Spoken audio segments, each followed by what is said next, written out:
హోదా విషయంలో కేంద్ర మంత్రి అశోక్ గజపతి రాజు మాట్లాడకపోవడాన్ని ట్వీట్ ద్వారా తప్పుపట్టారు. కానీ ఆయన మొన్న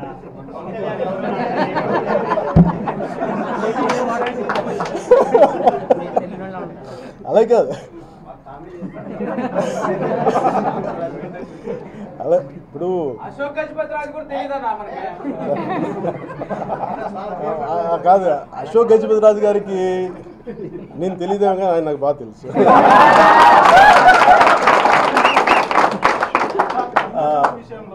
ఇప్పటికీ ధర్నా చౌక్ను కదిలించలేదు, అక్కడే ఉంది. దానికి సంబంధించి ఇప్పటికీ కోర్టులో కూడా కేసు నడుస్తుంది.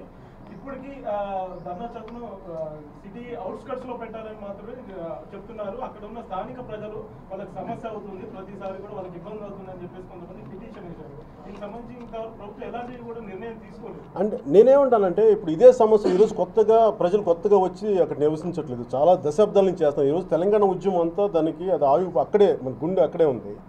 అలాంటిది ఈరోజు దాన్ని ఎలా తీసేస్తాం? ఈరోజు తెలంగాణ వచ్చింది అంటేనే దాని ధర్నా చౌక్ ఉండటం వల్ల, అలాంటి ధర్నా చౌక్ని తీసేయడం తెలంగాణ ఉద్యమానికి, తెలంగాణ మనం తెచ్చుకున్న దానికి ఆవిర్భావానికి దానికి అది సరైన విధానం కాదు నేను అనుకుంటున్నాను.